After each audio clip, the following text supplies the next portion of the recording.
Greetings. I'm All glad you right. were able to join this conversation today, and we are here on June 25th, 2021. Um, and I'm here with Maureen Stone and Rebecca Perry. So let's just get the conversation started a little bit. Thank you for inviting me, by the way. Wonderful that you could make it. Um, So let's just talk a little bit about how you got into the, the field of computer graphics at all. Who or what inspired you to pursue studies and a career in science?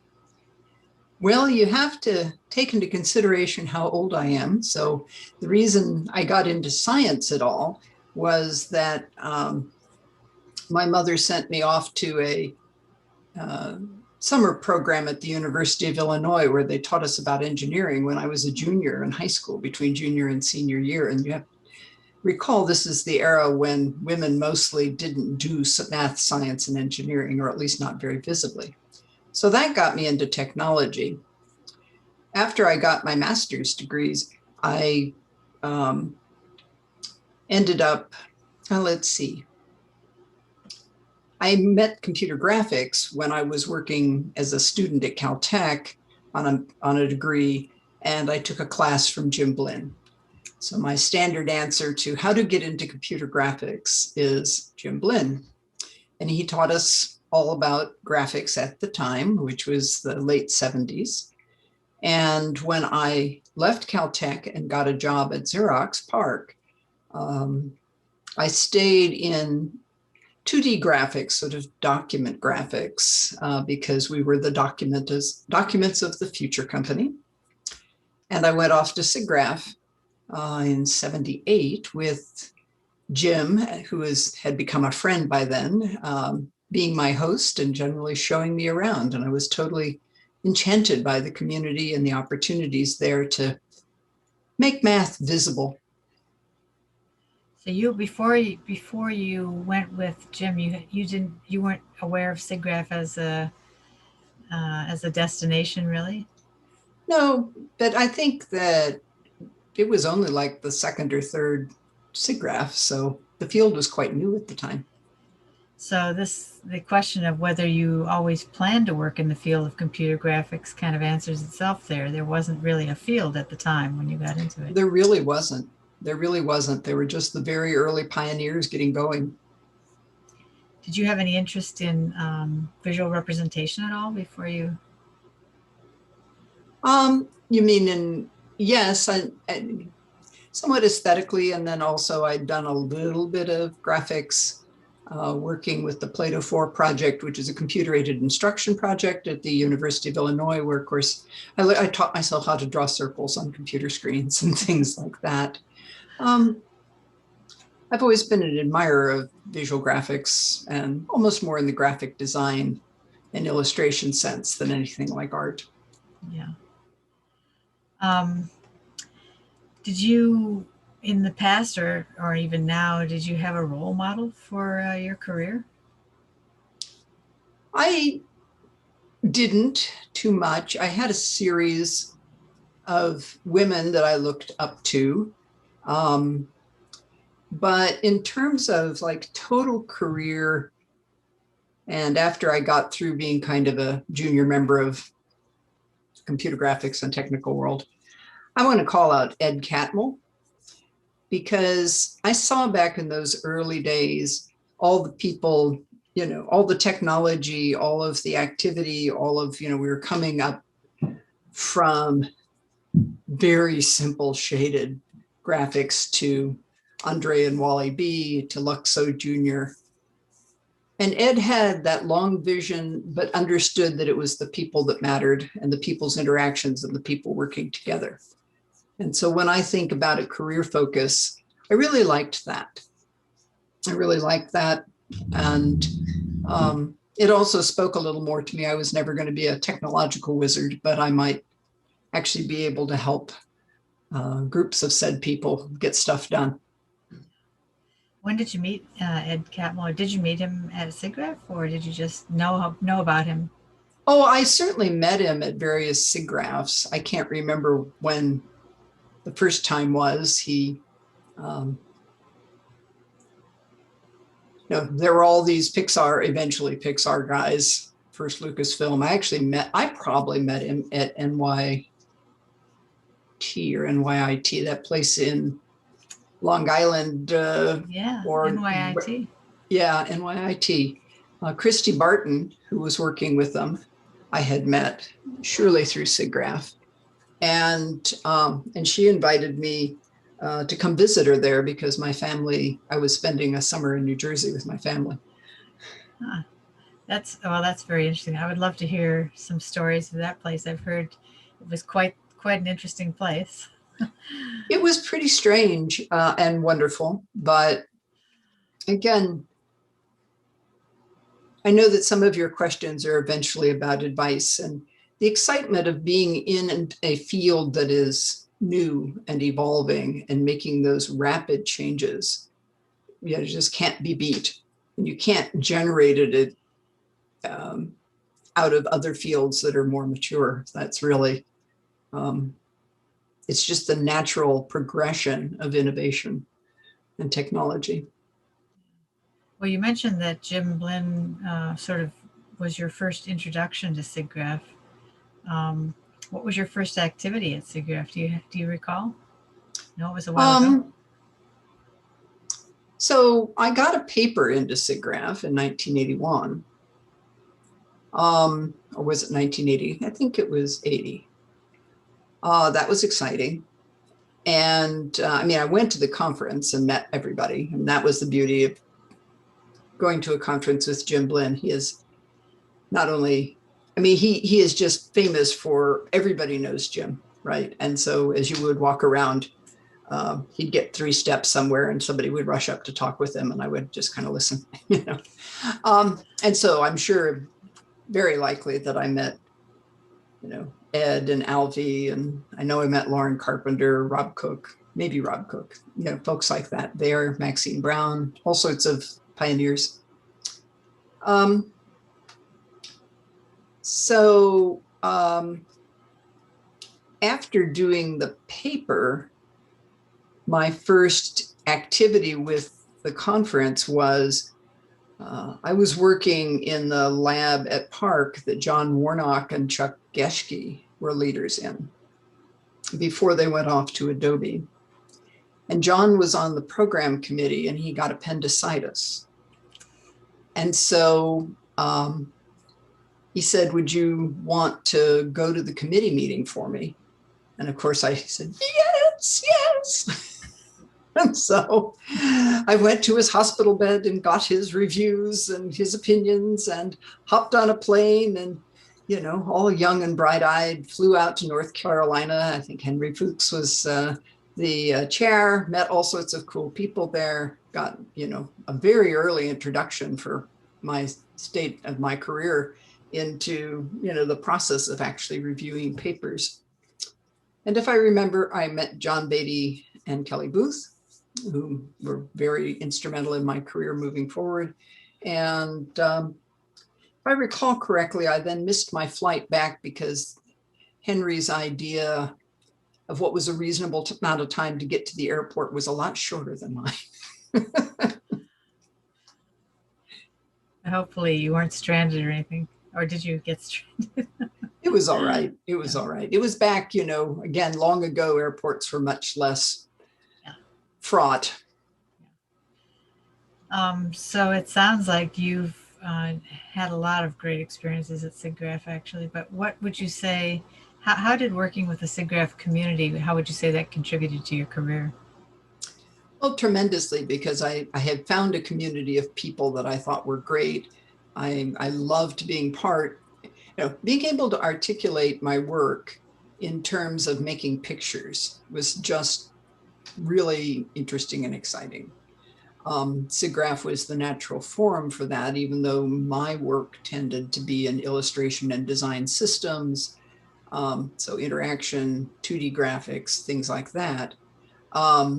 So that's a little fringy, but was still part of it. And then from my introduction at that first program committee, I rapidly jumped into being part of the folks who ran SIGGRAPH, and the big step there was becoming the papers chair in 1987, where I basically, I got invited to several program committees after that, just in my own right. So I apparently did a pretty decent job. And then, I said, gosh, I think I could make this better. So I walked up to Jim Thomas, who was going to be the general chair for 87, introduced by Kelly Shirtley or by Kelly Booth, and said, I'd love to be your papers chair. And he didn't laugh at me. He actually sat down and we hit it off, and I decided, and I got into it. So that, was great, because I felt that we were really improving how people were able to disseminate their research ideas within the conference. The conference had started out so small, it was growing up, it was beginning to seriously have growing pains in terms of just how it was organized, how things were decided. It had gone from, the small in-group who all knew each other to, well, oh gosh, we've got a lot of people who want it, and how are we going to be fair about it? So that, to be able to do that in a career, to be part of that and point to it, I think is pretty important. Yeah, it was a very interesting time to be sort of a transitional or an inflection point, actually. Yeah, and again, that's, if you can find it, if you can be in the right place at the right time and have the right skills, you can do amazing things. And so some of that can be planned, and some of it's just luck. Well, so that leads to the question of looking back with your experience, would you have done anything differently to prepare for your career in your life? Oh, surely. But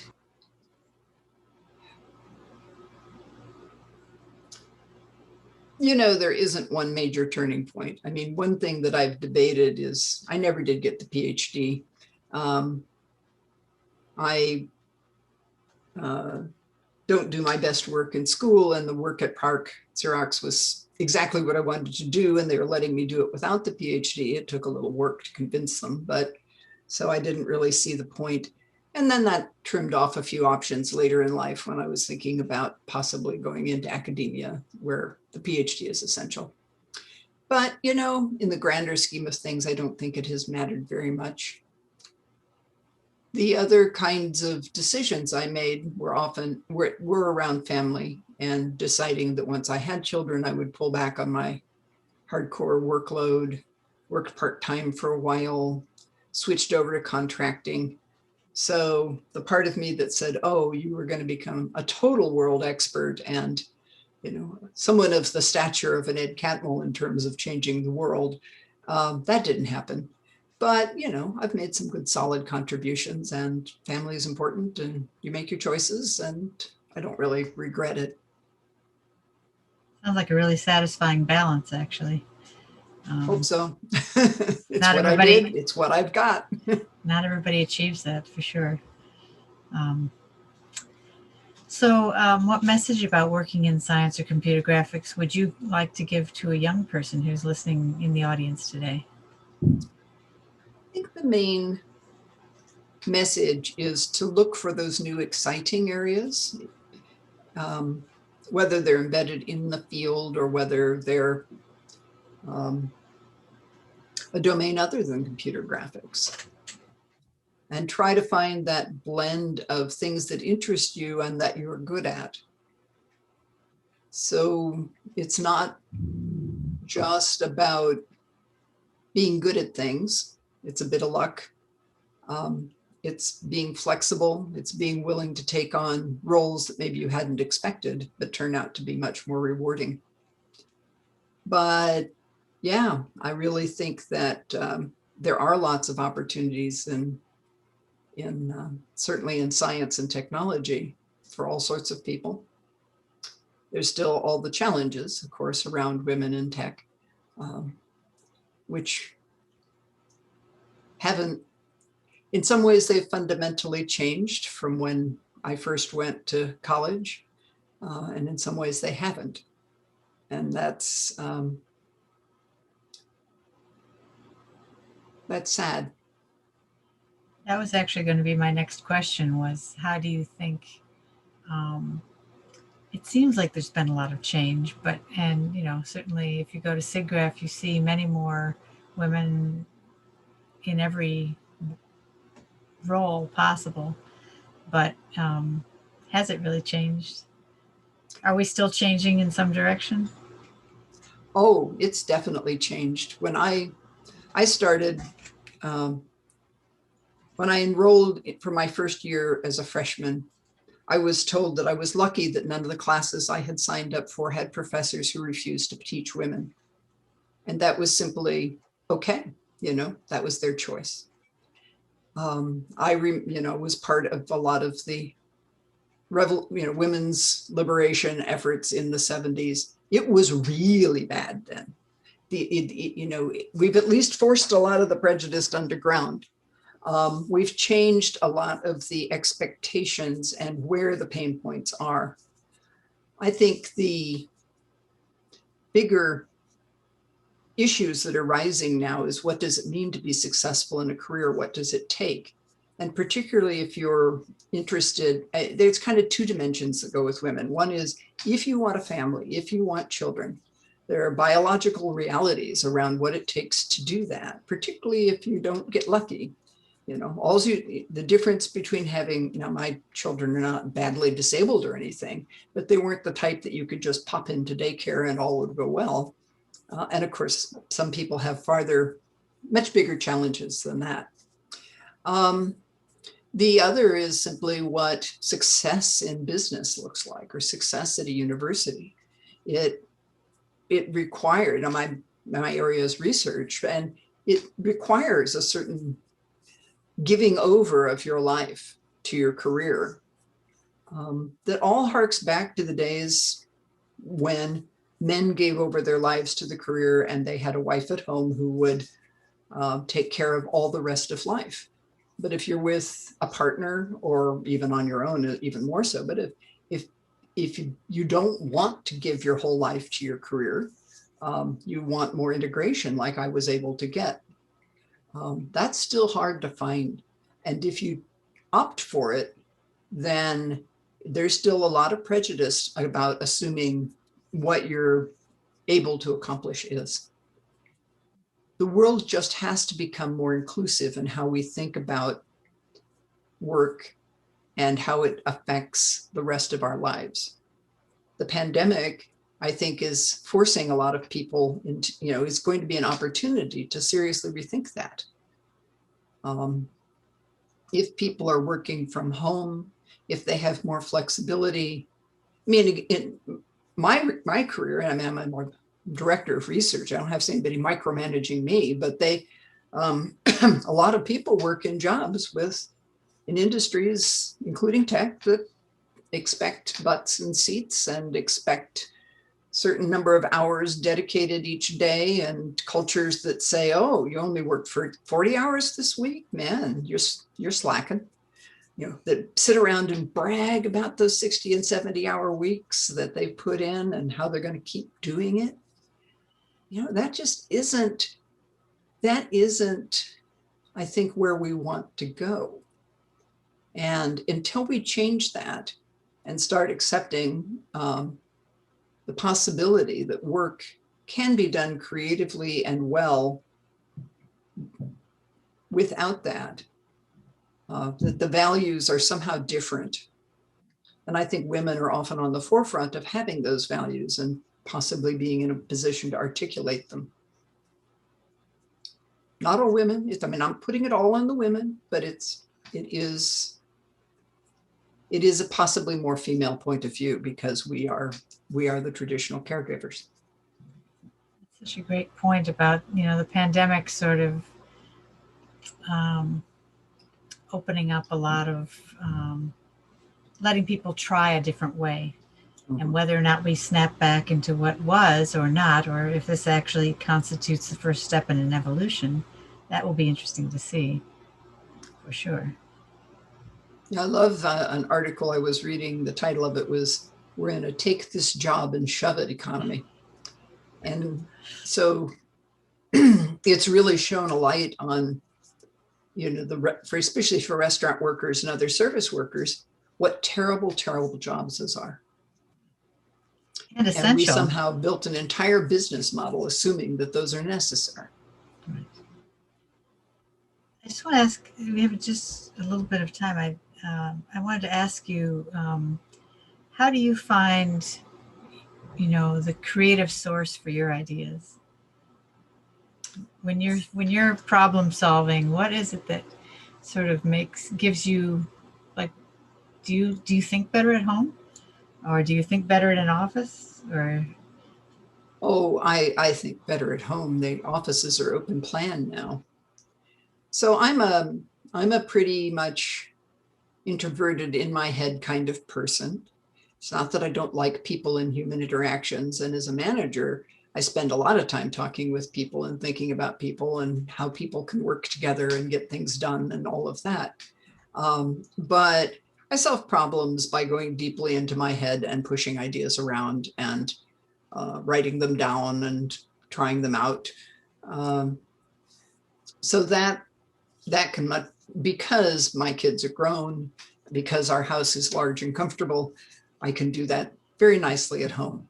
Not everybody is so fortunate. If I still had school age children at home, I would be like totally into the office.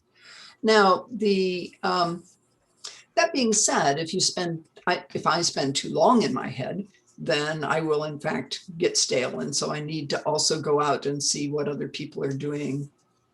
A lot of my, and so it really, I don't know, I guess that's kind of the best way I can answer it. If it kind of depends on what problem I'm trying to solve. But But you mentioned, yeah, going out and seeing what other people are doing, and I think that probably, especially in the early days, SIGGRAPH was a great place to see what everyone was doing. it really was. And the twist that my career had on it that was relevant to SIGGRAPH but was broader is that we were seeing so many media go digital. That was a huge revolution, right? So in computer graphics, it's been most visible in the movie making industry and with the special effects. But that also pushed the whole industry into being completely digital. And when a medium goes digital, you can think very differently about how you manipulate it, how you process it, even if you're doing something mundane like color balancing, which is really hard to do that digitally versus chemically, is just tremendous. It's the turnaround from thought to seeing the result of your action just increases 1,000-fold. So I was in the industry that was taking words, documents, illustrations, page layout from handwork to digital. I mean, I'm old enough to remember when you didn't have a text editor. The Plato project had a text editor. It was among the first back in the early 70s. I was able to do my master's thesis by text editing it out to write it rather than typing it and then handing it to a typist because the actual final format that computer could not do. But then, of course, over time, we changed all that. And similarly for illustration and design and image editing. So yeah, that kind of gives you a model, right, of trying. And I'm afraid I may have been rambling a little bit here, but That's fine. That's Catmull such. said he wanted to be able to do Disney quality movies, and he dedicated his life to that. So he had that sort of arc. I don't have something that grand, but I was part of moving us off of doing all sorts of stuff with analog printers and chemical editing and image processing to doing it all digitally. So And that that was kind of continues cool. to, yeah, it continues to be a field of very um, active research and very intense interest, I think, for everyone, especially in the film industry. definitely in the film industry, that I think it is still going on in the 2D graphics in the document industry, right? You know, once the Microsoft Office suite and the various suites showed up, then it didn't matter what you did in research for changing the world unless you were at the company that was actually producing those tools, and then sometimes not even then. You know, things get good enough, right? You don't need the massive innovations, and then so you need another area. Yeah. Well, I mean, and I definitely don't want to take too much of your time, but it's really fascinating that I think you were at this moment of really intense change. And do you think that we're in a period of um, accelerated change, or do you think we're sort of on a plateau at the moment, or how do you see the tech field evolving? I mean, when you go to SIGGRAPH, um, do you see I don't know, anything that's compelling for you right now? So I have to confess, I don't go to SIGGRAPH anymore. I changed fields. Okay. I'm in the information and data visualization field now, and that one has definitely still got work to do. I work for Tableau Software that changed the world in that space back in the early 2000s, and creating what they call self-service analytics. And the that field is zooming right along, and there's some interesting challenges in that field. And the one that I want to call out is that we are not doing enough to make sure that when people analyze data and get results or insights, that those are correct and ethical and really reflect reality. We're not even working hard enough to be sure that we understand what questions they're asking and are giving appropriate answers. We're doing really great at sort of turning data into pictures, and we've done a lot of work on what best practices are. So that's a lot of my later publications, especially around using color. But we've got a lot to learn about what people need for this. We're now awash in data. Everybody's analyzing data, making charts and graphs, and so many of them are just garbage. Mm. And even the people who are trying not to make garbage can make garbage. There's a lot to know and understand there. Then within that field, like every other, where does AI fit in, right? So AI is, I've seen, I think this is a third revolution of AI I've seen. And, it's just algorithms, right? It's a new kind of algorithms. And they're getting some pretty amazingly interesting results. I remember back when people at Park were thinking about translation, automatic translation. And it was really, or natural language processing of various forms. And that field, for example, or the image recognition and analysis, has all just gone into a totally unimaginable space, but including some very ethically bad spaces, especially around the image and its application, or resume readers or whatever. But it's not, but you can't just say, oh, it's terrible. It's there, it's powerful, it can be useful, but you need it to be your assistant. You need it to have both built-in safeguards and other safeguards that people can add from their own intelligence and their own understanding of their data and their questions. And there, I think we are just at the very, very beginnings of understanding how to do that well. Great, that's fascinating.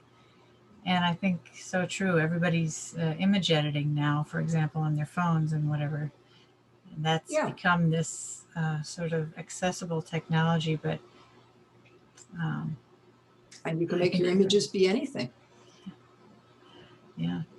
Well, I want to thank you for a really interesting conversation. And I appreciate you taking the time, and thank you.